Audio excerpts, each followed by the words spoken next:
sure. Yes, it's not now. Hello, hello.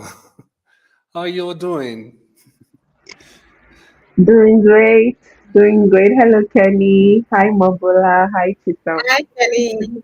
Hi. Hi, Good, hi. good. Chisholm, can you hear us? Can you speak well? Yes. Loud and clear.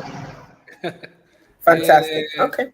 it's good to see you. For everyone just joining Right. us, this is What's Your Story Life third edition from Orange Academy. And I'm here jamming with some of the most powerful storytellers that we have out there today from different sectors. We have Chisholm from the youth sector doing amazing work, having to represent the youth voices. We have Mobola, she's a great advocate for funding and for people's story in the corporate world, especially in the government sector. And I'm so excited to have a voice here today. And then we have Unyida Mala. Unyida Mala, oh my God, she is a creative director, and she is just a storytelling in, everything storytelling is just so in there. And so I'm going to allow them to introduce themselves, what they're working on, what they are doing right now, and then we're going to get to jam to Eniola Falashe's song. For those of you who saw the music that we started with, that was Eniola Falashe, one of the alumni of Orange Academy, and I just love dancing to that music. What do you think about that song? Before you introduce yourself, just tell me Yeah. about that jam, and then you go ahead. I mean, it's the jam. Really, like very groovy. Immediately, you are bobbing your head. You're like, oh, this is cool. Yeah. Yeah. So go ahead and introduce yourself, and then we go around to Oida, and then we go to Chisholm. Mobola. Oh, me first. Fantastic. Yes. Okay. Hi, everyone. My name is Mobola Akingbala, and I head funding and partnerships at Legal State Employment Trust Fund. Hope I'm very audible, Claire. Good. Yes. Fantastic. So, what do I do every day? Like you said, I tell stories to people, to corporate brands, to global brands, to see what is happening as to how people can become better, how they can join hands with the government to make improved lives of people. That's just what it is. And on the other end, telling the stories of the government to say, we have this ready for you. You can benefit, and this part of what you're perhaps in any way that the government can support you to then increase your wealth, increase your prosperity. Generally, that's it. So every day, my life is about how can we tell the stories to say this is available for you. This is, you don't need to do anything much because you live here. You can benefit from what is around you to then improve your life. So that's what it is in theory, but of course in practical level, I speak to development agencies, corporate people to say this is what we're doing. We need you to give us your 2 naira to let us get this done together and then improve lives if you believe in the mission. That's excellent. It's good to know that. It's good for once to hear there's a storyteller in government. I mean, a lot of time you look like a place where there's no creativity, a lot of bureaucracy, and Right. people just say, "Oh, you want to Right. work in government? No, don't go there." So I'm excited to have someone from Right. government join us. Damola, let's go to you. What's going on? What are you doing? You're everywhere. I see you in New York. I see you in Lagos.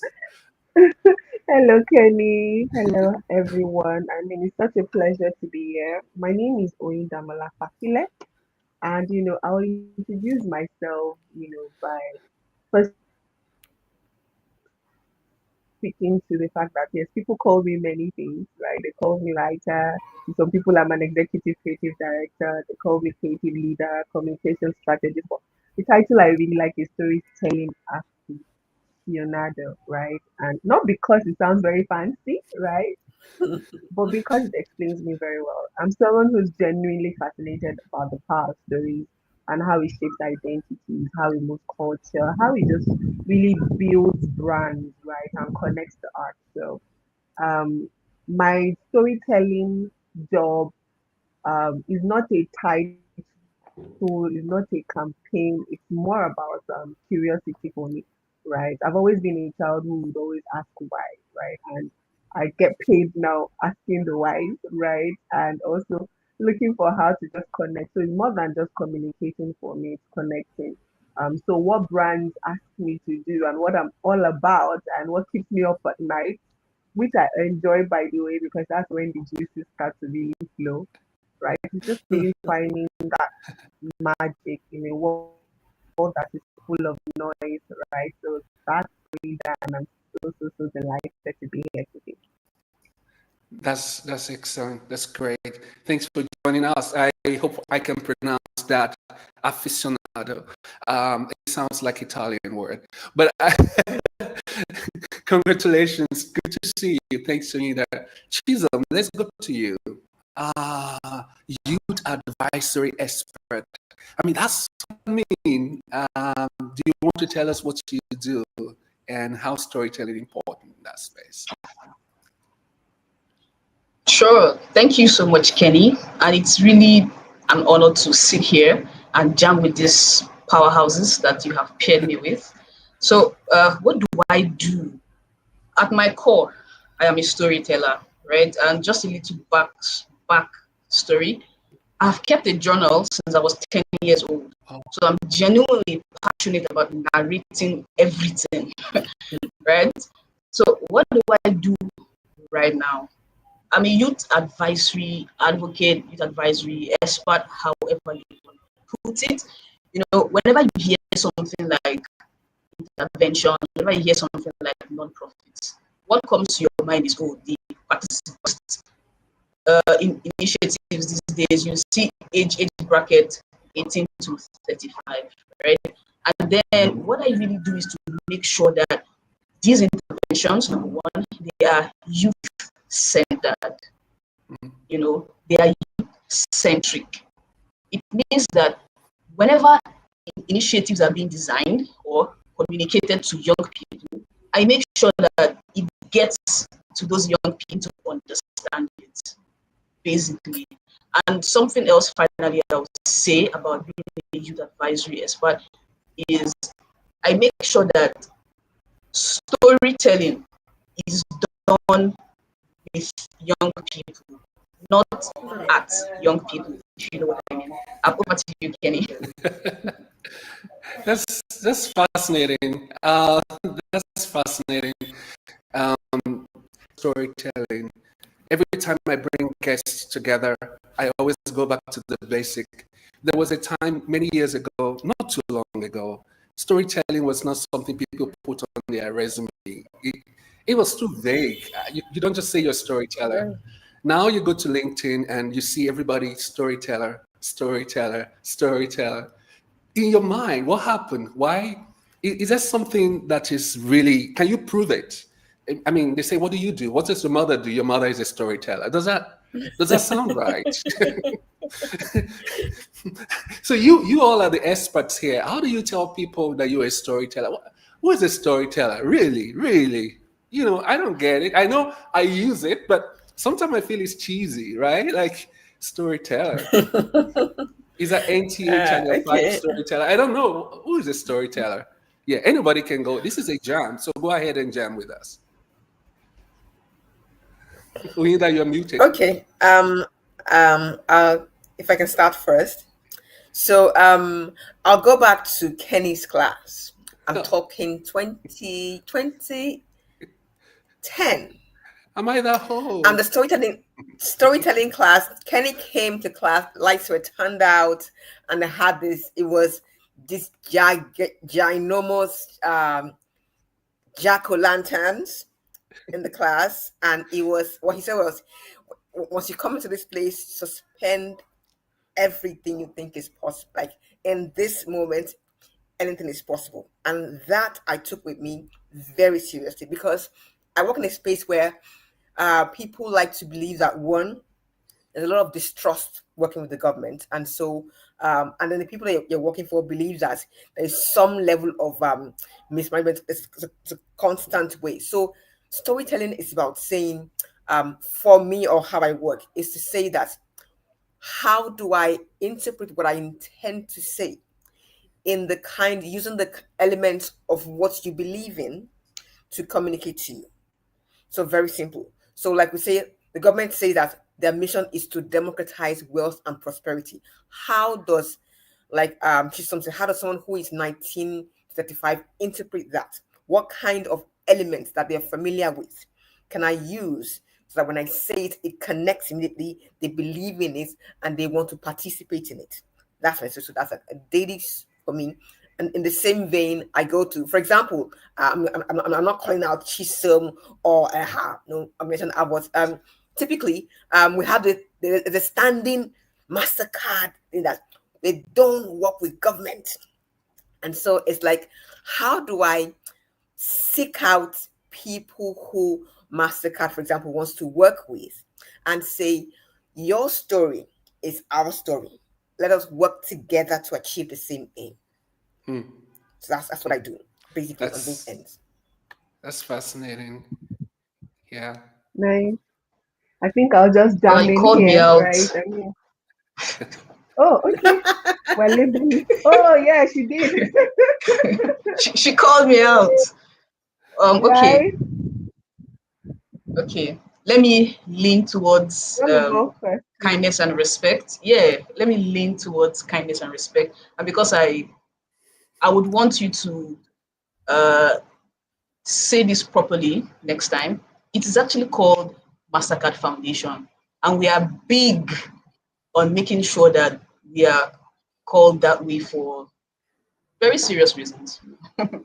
But I hear you really when you say... I thought I said MasterCard Foundation. That's what I said. Oh, forgive me.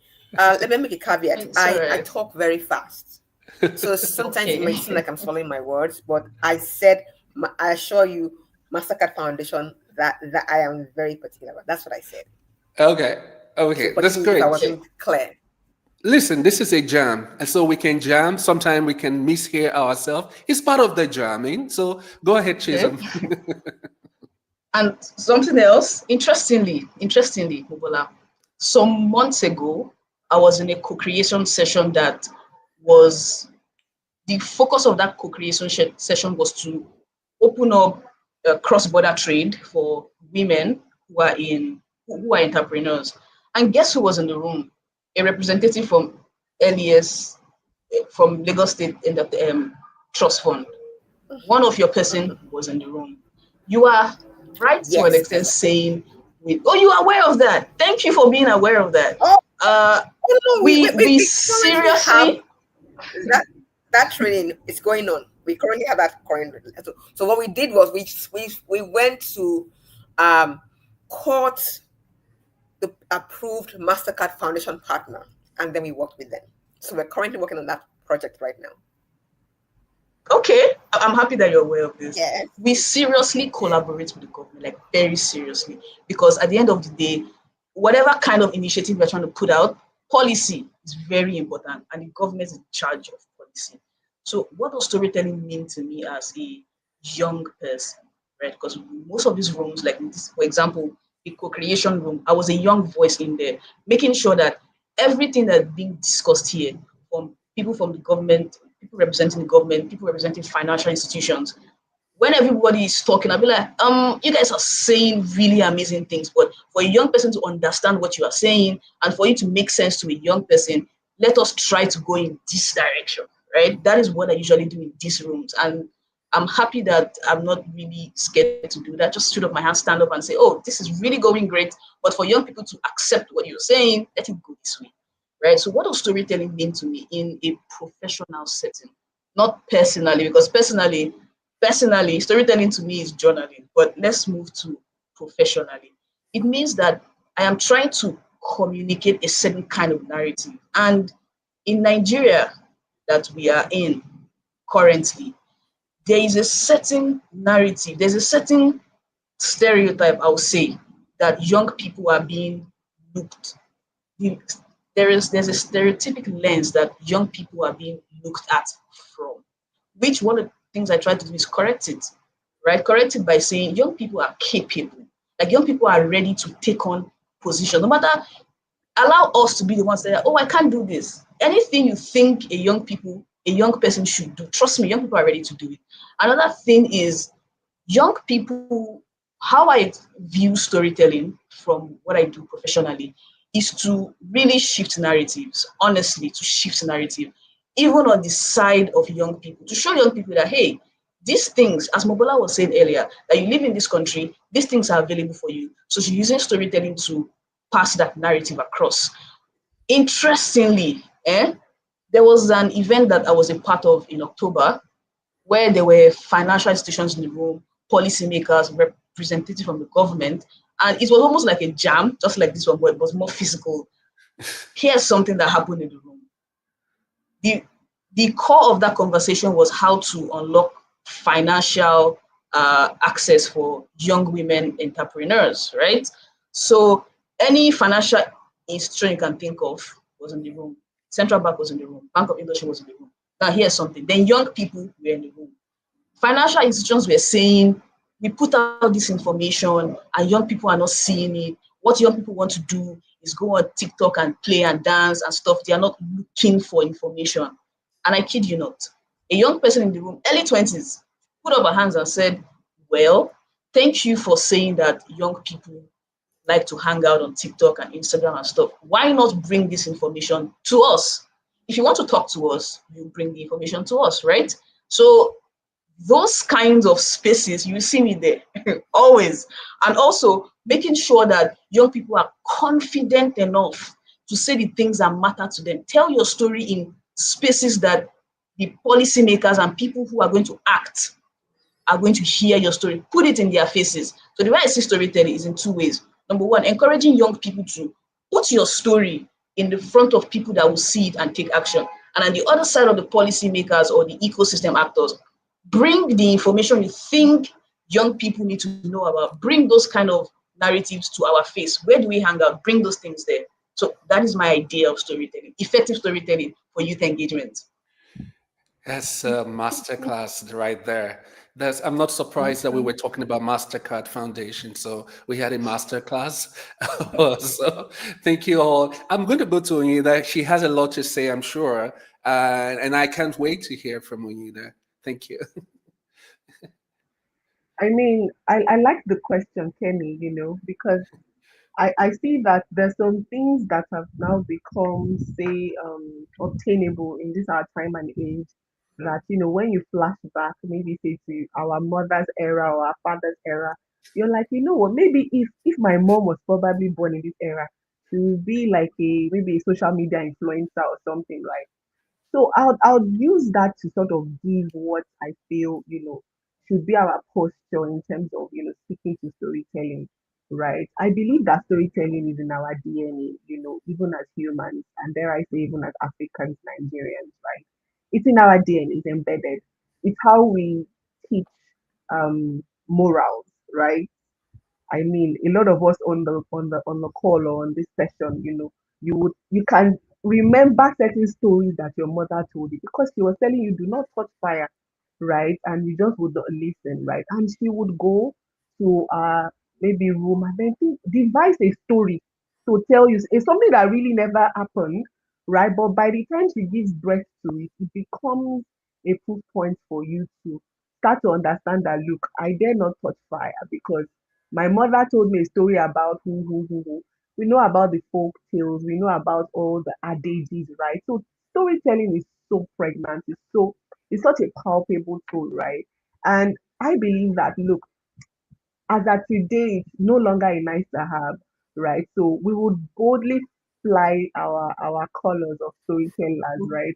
Because we believe that storytelling, or I believe it's a currency of attention, especially in this very overstimulated world where you find a lot of information. There's a lot of people selling to you. There's a lot of people cold selling, right? And whether it's in brand, whether it's in culture, whether it's in tech, whether it's even in faith, right? Storytelling has shifted from that place where we are just passing a message. We are now sharing an experience. So one of the things that I think we as storytellers are doing differently, we are pushing for more authenticity, right? I think Chisom was speaking to it, right, about how Gen Zs, for example, young people want to be seen, right? They can smell marketing from your breath, right? So they really want to be told stories because they want human rather than corporatees, right? They want human. So we look into more of community-led narrative. Yeah. Yeah, some of the challenges with technology. Onyedamala is kind of frozen. Um, hopefully, we get her back. I would go back to Mobola if you're there. Mobola, can you hear me? Yes. Yes, loud and clear. Okay. I am curious. How do you use storytelling in your industry, in your domain? I know you started that, but I'm really, really, curious because we're talking about bureaucracy. I mean, you started already by talking about trust, that people don't trust government. So this is a global thing, not a Nigerian problem. This is everywhere in the world. How do you use storytelling to address that or you know, to make that better? What do you do? I really am curious. Sincerely. Okay. So, first of all, it is our mission to communicate something very clearly, which is Mm, that the the the impact of what we do is outside of politics as it stands. So mm, we're here to as an executing arm of the government, not mm. as a political tool. Oh. So people need to, we try to let them get that clear that this Lagos State is for everyone who lives in Lagos State. If you live in Lagos State, you can benefit. So there are a lot of things that are happening that people believe that they are used as political tools or they are used as but especially LSTF, we try to make it very clear that we exist to execute what the government is trying to do to make life easier for everyone living in Lagos State. So how do we tell our stories? First is when we have any kind of initiative or any kind of partnership that we want to work on, we ensure that at the start of it, there is a need of what is the current need in that exists in society. So forget bureaucracy or whatever it is. At the start of it, what is the need we're trying to solve? So, say for example, right now, like Chiso mentioned that there is an increase right now. There's a buzz now. The creative industry, creative sector, the government has caught on that, and they're like, how can we support what is happening? Who can support what is happening? So we go and say, there is a trend. Research, first of all, there's a trend of an increase in young people 1835, 18 to 40 that are in the creative sector and they need support. They're things like need for access to financing, access to tools, access to upskilling. And then the government says, okay, we have 2 naira for that. Take that and then go and make that happen. So what we now say is we see that to make this happen, we'll probably need 5 naira. And so the storyteller now comes in to say, what is the goal? The goal is to ensure that everyone who is within this age range sees that this is not a tool to make you vote for us. This is a provision to improve your life. Simple.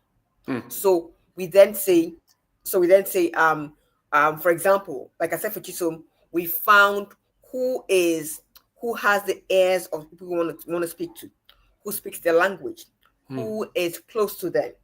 And so we did that and found a partner and said, what you're trying to do is what we're trying to do. And so let's come together and tell the story. And so okay. MasterCard and the partner said, let's do this together. So that's what we do. Right. So first is after we find what's the common narrative, we Mm, find who has the ears of the audience we desire okay. and see how are they saying it.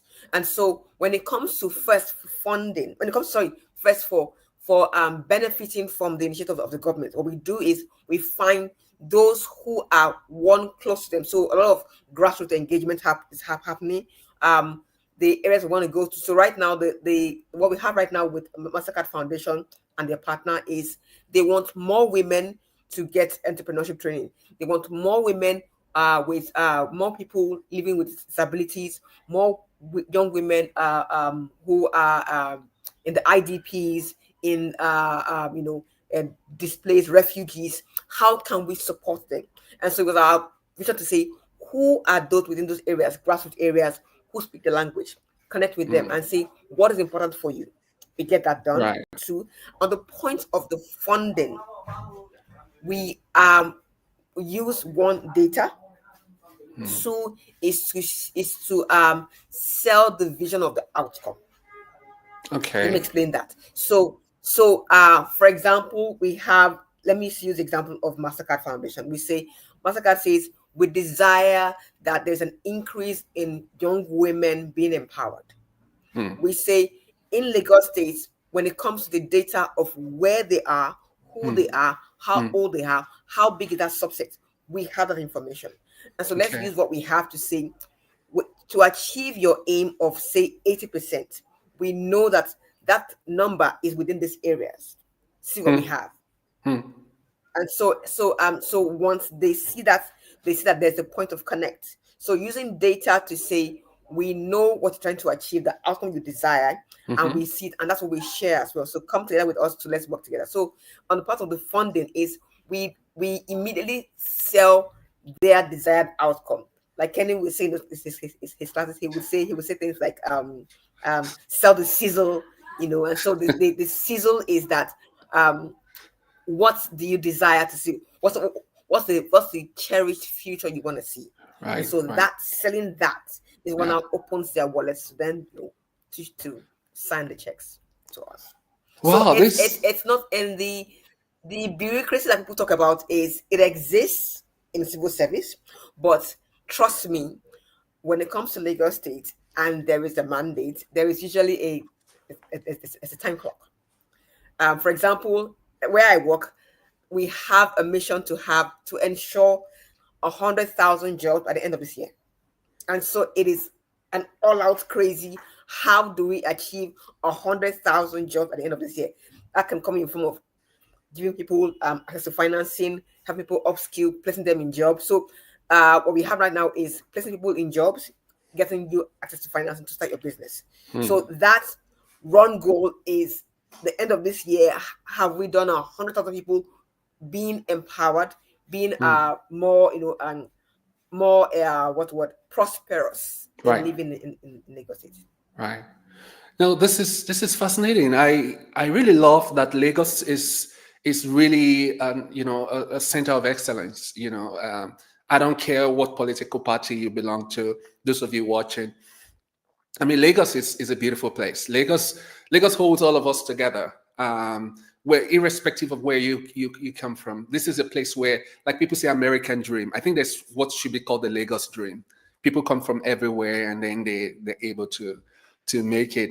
I really enjoy the way you navigated storytelling in that space. Like, this is what you want to achieve, and this is how you can get there. And by using story to take them there, to show them the sizzle, like you said, that's fascinating. Oyindamola, you were talking, and then we somehow the god of technology came in. I yes, and I was really, giving it all my heart. I'm so sorry about that. I don't It's know what okay. happened. It's So I okay. don't know where I trailed off, but I was really speaking to how, Mobola talked about how, when Kenny way back in. So I have my way back in moment, right, of Kenny's story about the blank white sheet, Oh my right, God. and how, look, no matter what challenge a brand brings to you. Say, for example, I remember then we were working on Thermocool, and I think I'd presented like over 100 ideas. I kid, but a lot of ideas, and it just wasn't working.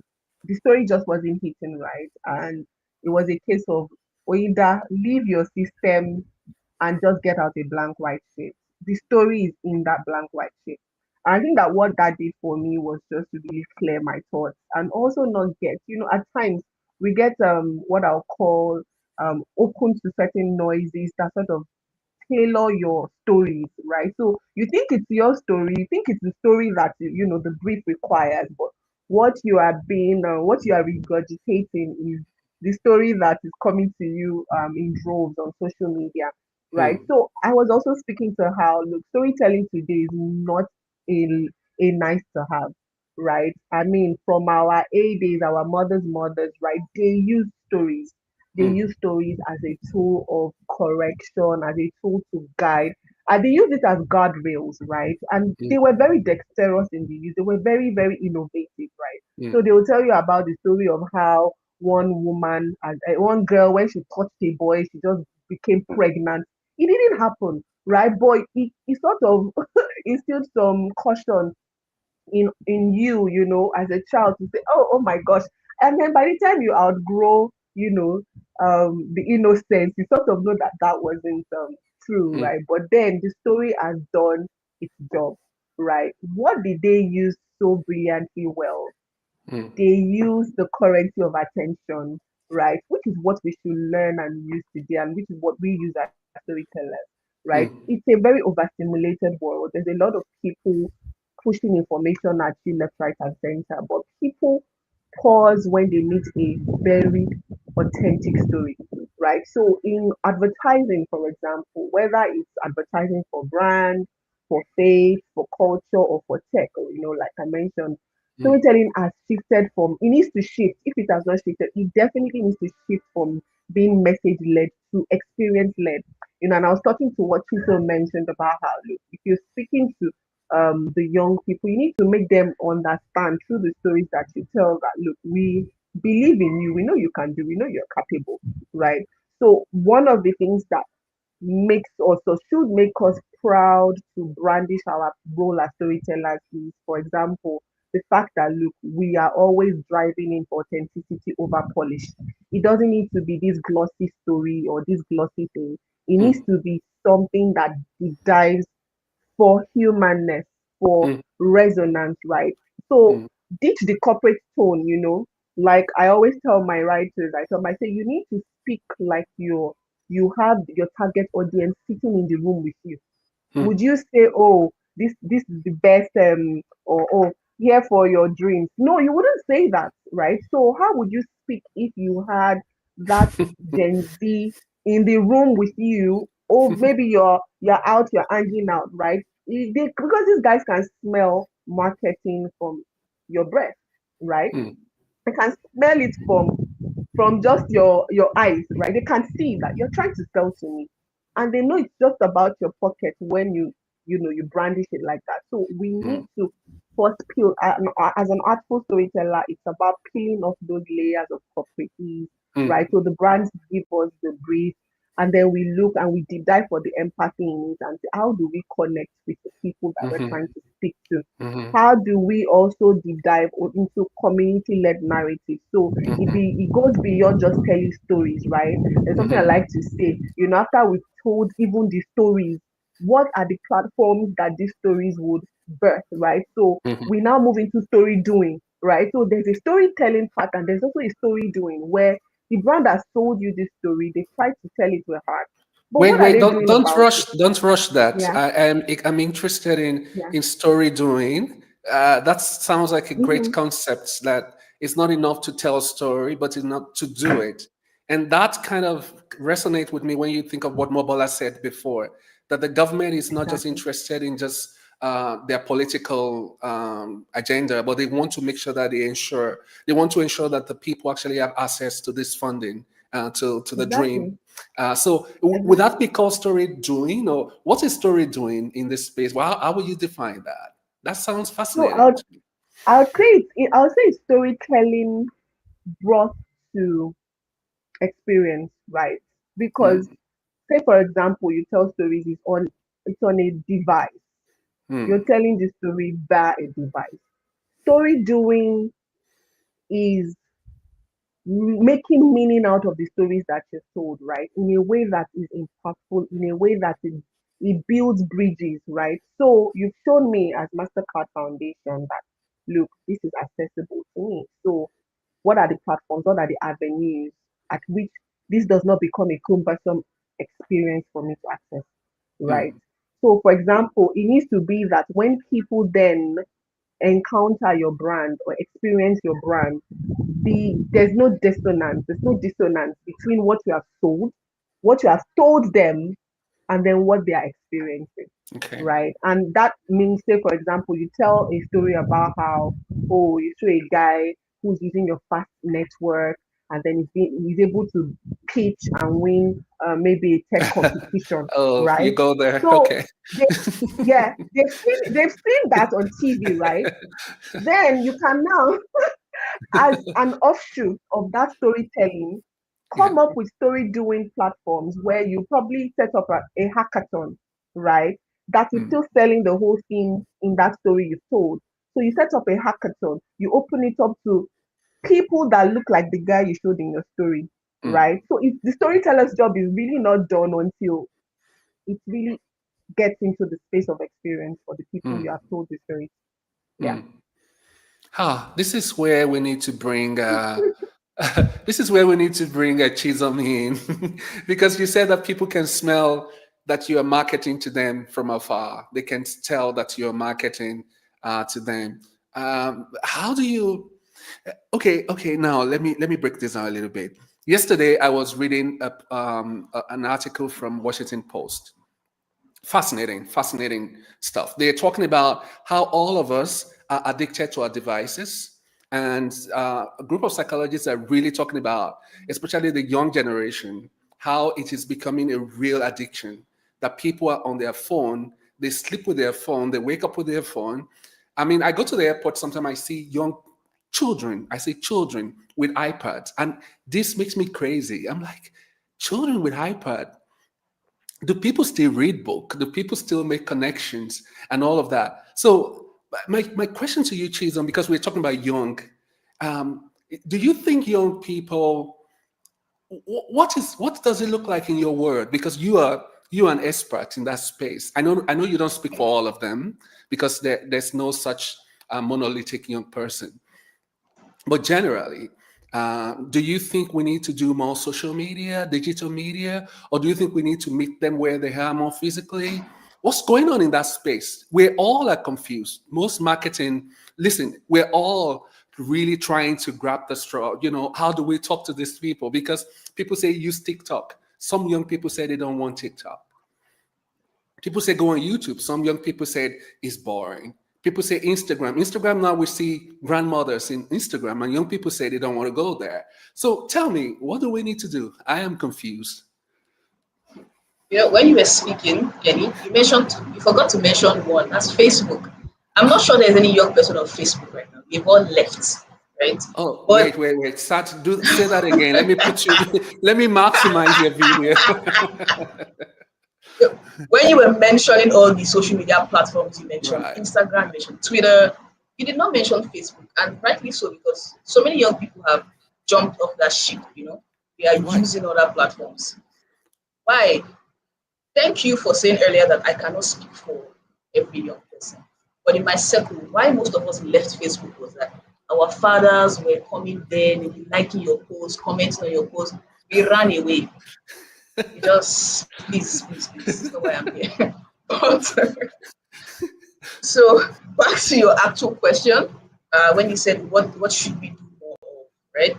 Let me circle back a bit to what Ola said when she was speaking about their process at the LSETF. So she mentioned something. She said before they go out and start doing storytelling, she said they will try to find out what is the current need right now.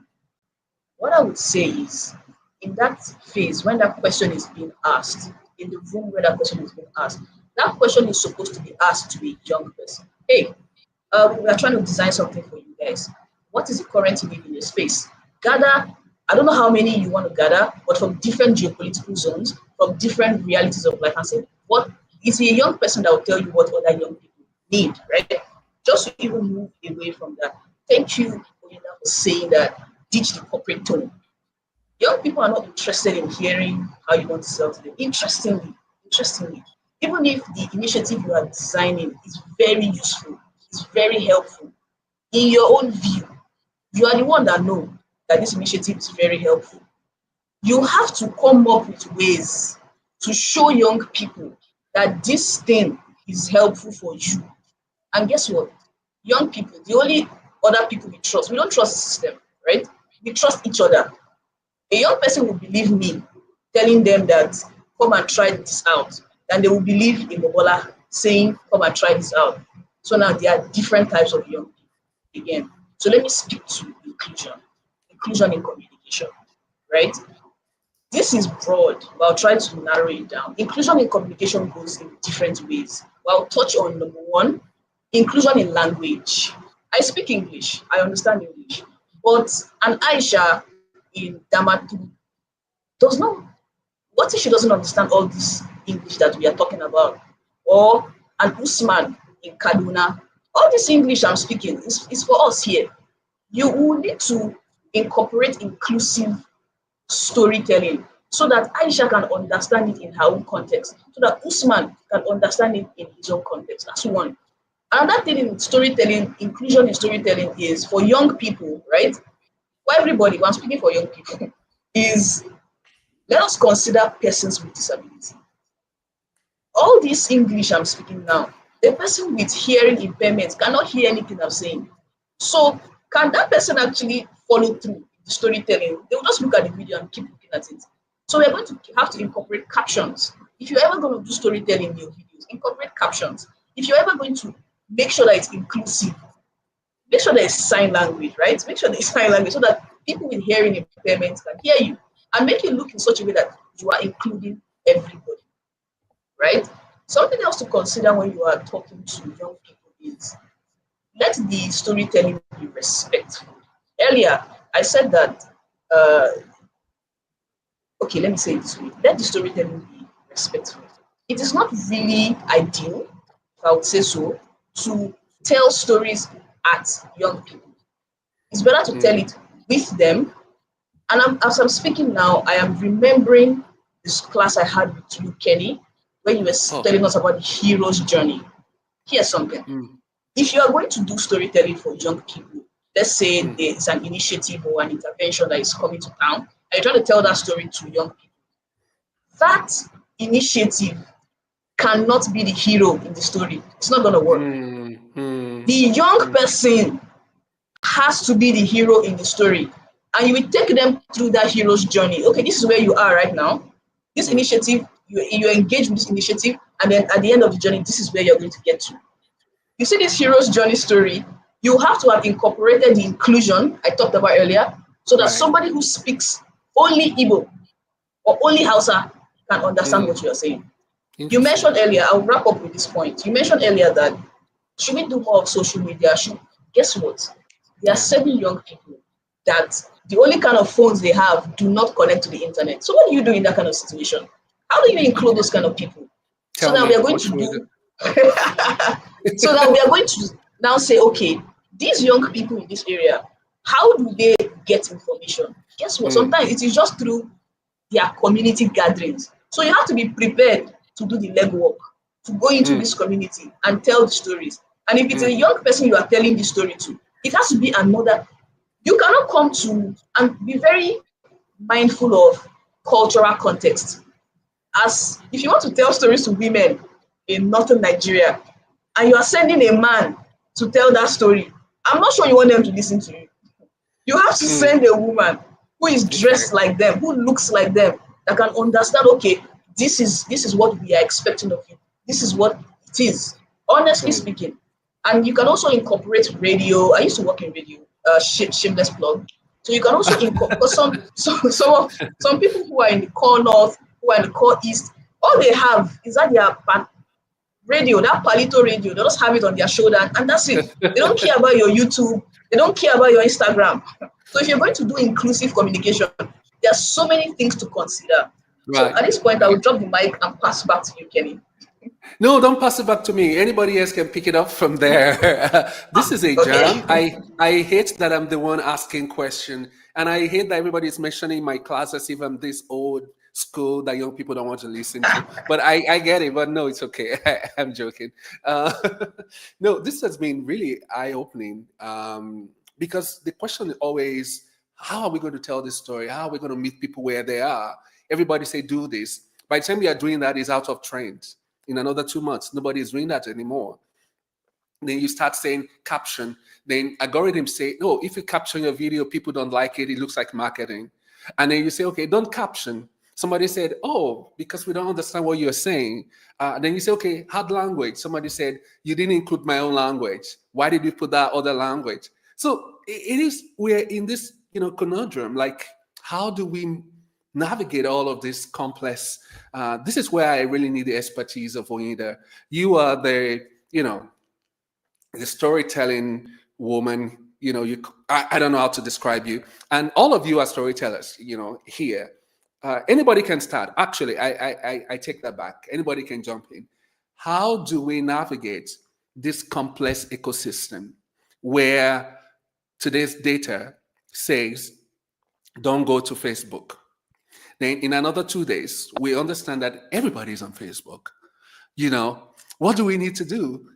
When we said, okay, people don't have phone in the northern Nigeria, and then we get another data that say people actually are on TikTok in northern Nigeria. People actually are on WhatsApp talking to themselves. I'm saying this because I work on COVID-19, and I tell you, I suffered because we were trying so hard to get people, using different methods, different ways, channels. And the more we get closer, somebody will tell us, no, that's not right. You should do this. So we were just dancing in the street and making sure that people get the message. So you are the experts. How do you meet people where they are? Yeah. Should you open up yourself to more data, or I don't know? There must be an answer somewhere. You tell me. I mean, it's such a beautiful question you've asked, Kenny. It's like a never-ending loop. We just are going in, and before you catch your breath, there's something new. Have you heard of this? Have you heard of that?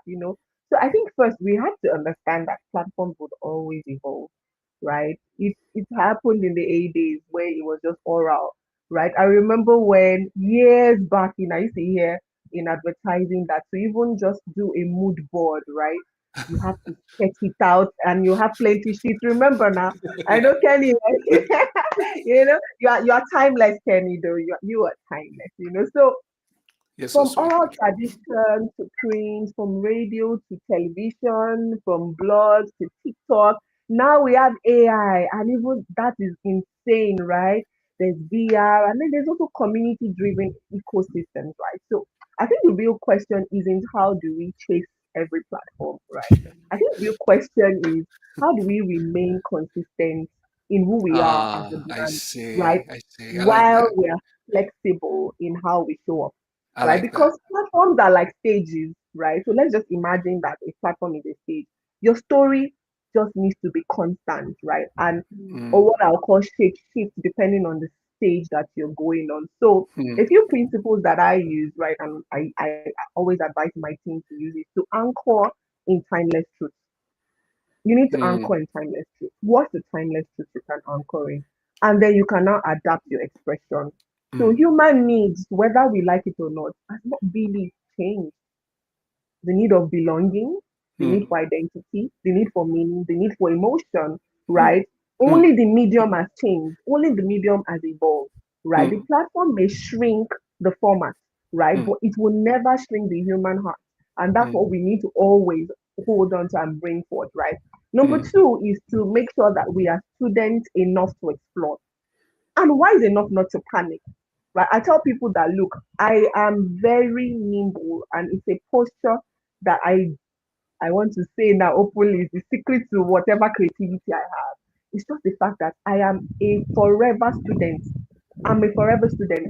May I not, I say it as a prayer and also as, telling myself, may I not get to the level where I feel, oh, I'm here and I know it all, I've arrived, everybody worship at my feet. No, I share. I right? share. Because I share, right? Yes. every every new platform brings a learning curve, right? Right. And Right. instead of reacting as creatives or as storytellers, right, with the fear of this urgency, we should approach it with curiosity. How do people behave Curiosity. here should be one of our Mm, questions. For example, what feels native on this platform that I'm on, right? That should be a question we should ask. What tone of voice works here? That should be a question we should ask, right? Another thing that we're not really very used to doing, say in these clients, right, which working on global offices and on global teams have been exposed to, is just we really do not have mediums where we A and B and test our work, right? We don't. We mm, need to be open to testing, so we mm, test often, we test often, we test often, right? Because mm, that is how we earn the attention, mm, by respecting the language of the platform. We should mhm, not believe that, oh, what worked in Makoko cannot mm, work in Lekki Phase 1, right? And this is Mm. also just bringing it. What worked in the streets of Lagos would not work in the streets of New York. No matter how people tell you, oh, it's just giving me Lagos energy, it's not Mm. going to Mm. work, right? Mm. And then number three, right, is to build our stories in layers and not single posts.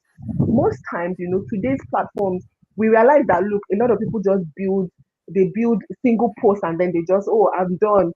No, what are the layers? So today's platform reward stories that unfold, right? Mm. Stories that they feel that, oh, you know what? I'm in on how this thing is going. It's Mm. episodic, it's participatory, it is Mm. co-created, Mm. right? So a story is no longer delivered to an audience, it is Mm. built with them. If you Mm. don't build with them, then you lose them. In fact, Mm. when you build with them, you already have what I'll call your portfolio of stories. You just go there, you're picking from the potty, Right. right? And then just to round up, right? Another thing is to understand that, look, excellence travels. Format just determines the speed. So, say for example, it's a Mm. 3-second hook, right, or a 3-minute documentary. Once there's clarity, creativity, and emotional truth in it, it will find its home. It will find its home, Mm. right? And we just need to always, like a sign off now, technology is just an amplifier for us. It shouldn't replace the story. AI, algorithms, tools, they are all accelerators, but not the origin. So we need to make sure that we do not lose the soul of our narrative, our origin story, every time we are telling the story. Yeah. Ah, God bless you. That's so powerful. So powerful. I saw you shaking your head, Mobola. You were agreeing to most of these things. You are the government, voice in this space. And how do we bring all of this into a government sector? We have very few minutes to finish. I just want us to touch on creativity in a space where creativity is not usually, talked about. How do you bring all of this, all these So, lessons? Yeah, okay. go ahead. My screen is frozen. Well, Okay. you're not frozen, I actually. didn't, I didn't, I didn't catch the last thing you said, but I think I get a general idea. Yeah. So the government is basically about saying, the story is who is doing what we like. One, who's doing it well. What's how can we support, or how can we make them see the shared vision. That's the government's mission mostly. So it's about, like we said, they call it PPP, so public-private partnerships. So it's a constant. Who is doing it well? How can we tell them that what you're doing is what we're also, like to do or intend to do? Mm. Say, for example, if for someone like Onyina, where they are the ones who do storytelling, in the wonders kind of way of suspending logic or reality, just going on a journey. So the the government likes to say things like so who is I'll give a scenario now. We have Many people don't know that there are what they call job hubs around in Lagos State, where if I have say I'm a fashion designer, I don't have I can't afford the rent of the shop. I can't afford equipment. Many people don't know that you can actually walk into a place and get what they call workspace. But think typical workspace or hot desk, but for SMEs or for small businesses. You can walk into any place and say, "This job hub, I would like to get a space, get a work voucher," and between 10 a.m. and say 2 p.m., that space belongs to you.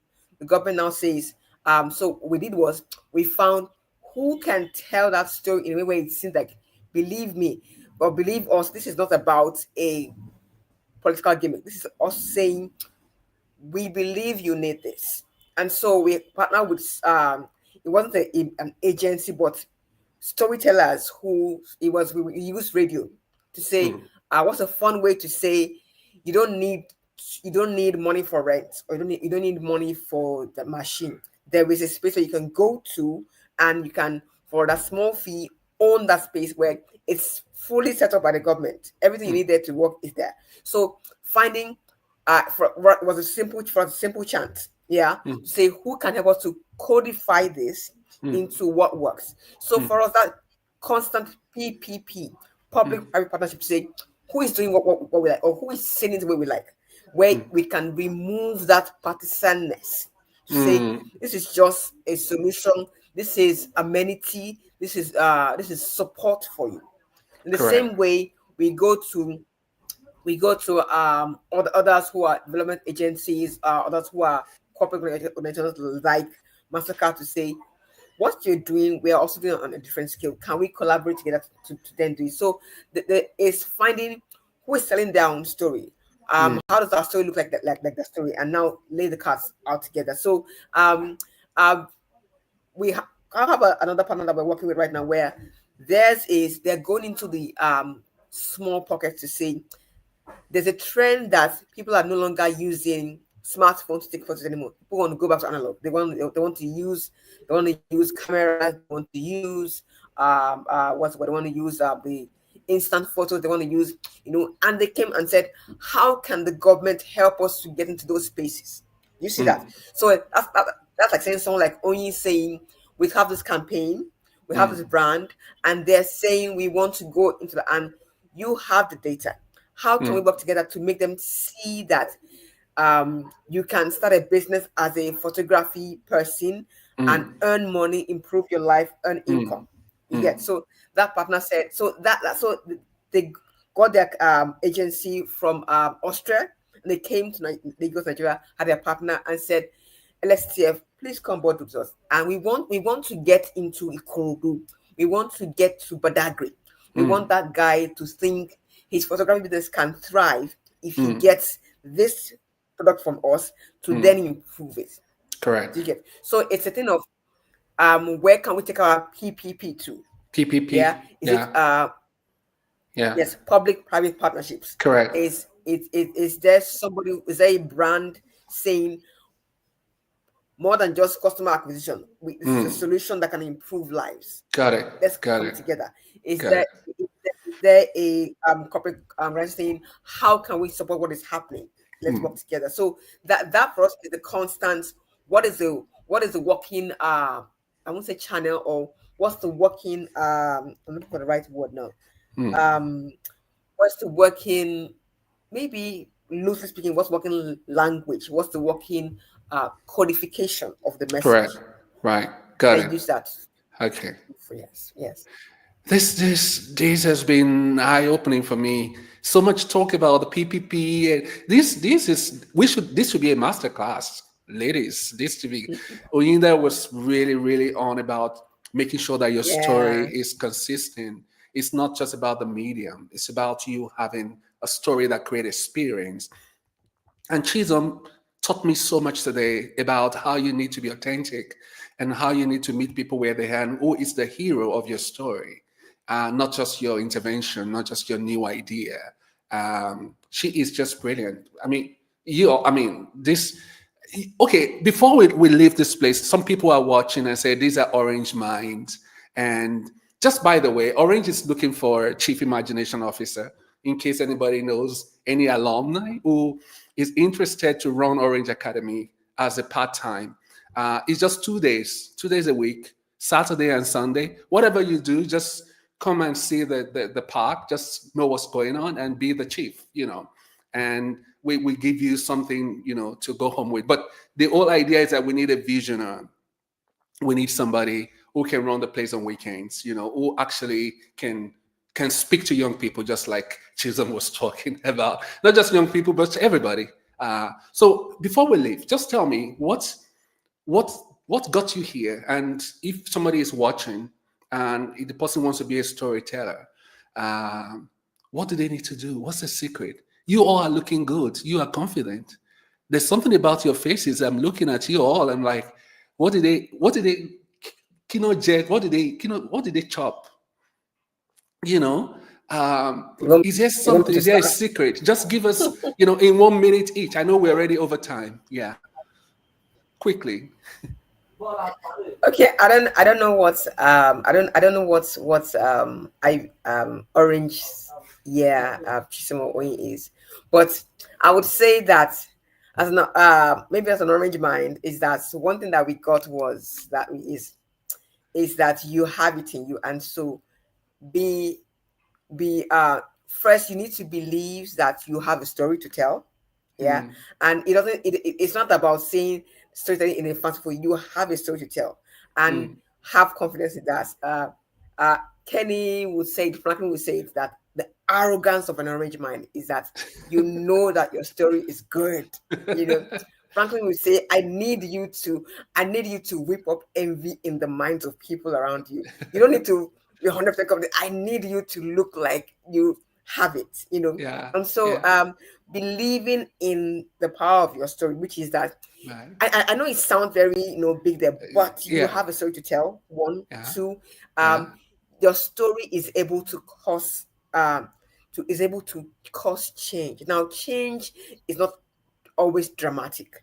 Your story is able to cause change in someone's mind, shift the perspective, have more insight, have more perspective. That Right. in itself is change. Your I story love has it. the power to do that. So if you were thinking that way, one person, I'm here for maybe one person, 2 minds, 5 minds, and my story, they see themselves in my story, and that's able to cause them Love to, it. you know, Love it. shift for the better. Yeah. Yes, Yeah. that's it. Love it. Love it. Yeah. Who's going next?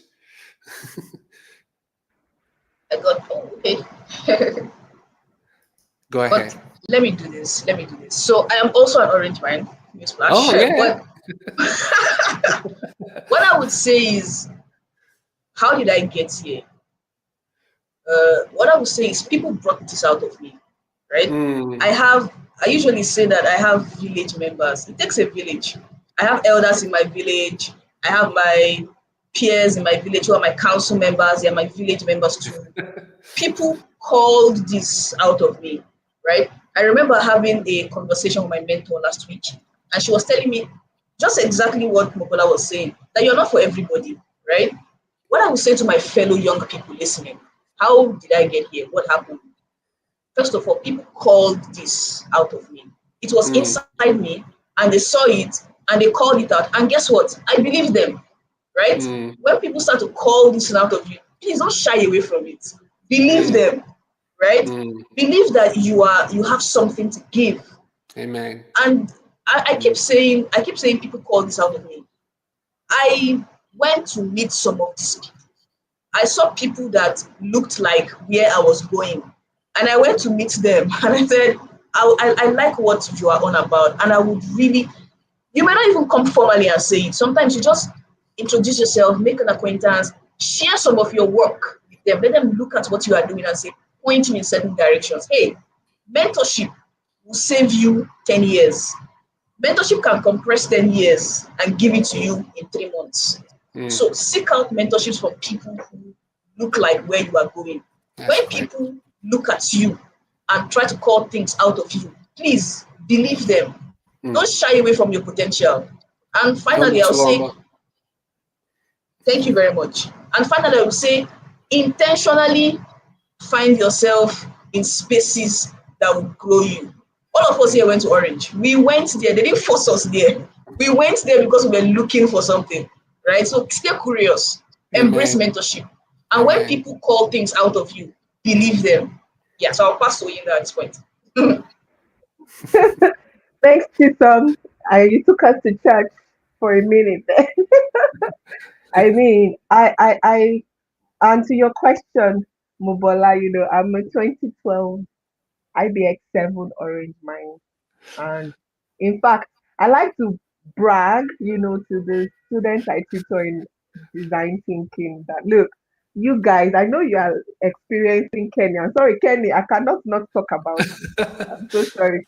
I say I know you're experiencing Kenny virtually, but see, you don't want to know what it means to have that man in 3D, right? All up in your space, right? And I think that one thing that led me here or has brought me, and it still is a very propelling force for me, even up till today, is the fact that yes, I took a chance on myself, right? So Mm. moving from, I was already in a field of script writing, episodic, and all that, you know, and I just used to come to Orange Academy to participate in some poetry session, and all I needed to see was that wall, and I said, this is where I I need to belong. be, Hmm. right? And I was audacious. You need to have guts, right? You need to have guts. So I quit from my job and I went to be a student, right? And I remember that, yes, when I got my first internship job at Center Spread, or Kenny was my creative director then. And I looked at the internship pay and I was like, coming from this money I was receiving before, only that people thought I was mad. But I said, look, if I'm being paid this internship fee just to learn from Kenny, I'll take it. And it was the best move of my career, guys. So if Right. there's one thing that's carried me this far is that I never waited to be perfect before I started, right? Oh, nice, Before I nice. started creating, experimenting, and I've also learned from Kenny, from all my orange colleagues, that creativity is never a destination. It's a posture, it's the shape of your mind. You need to Mm, always choose wonder over fear. You need to mm, choose iteration over hesitation. You need to choose meaning over noise. So my advice to you, out there watching is, look, you don't have to fit in to be relevant. You simply need to be true. And that's what it takes to be a true orange mind, right? yeah, To that's be great. unapologetic in your expressions. Yeah, so Love that it, would be it love for it, me. love it. And that's it. That's it, ladies and gentlemen, and whoever you are, wherever you are in the world. You've been a great, great audience today. We've been with Mobola, we've been with Onyeda Mola, we've been with Chisholm, my new favorite person on earth. Chisholm, so bold, so powerful, so confident. This is the future, and I enjoy hanging out with you today. Why don't we jam to the music of Falashe? Falashe is an orange mind who actually makes music from Berlin. I'm not sure it's Berlin, from Germany, wherever in Germany. Uh, so, and as we jam, now we say good night wherever you are. Thank you for joining us. It's been a great evening. Thank you.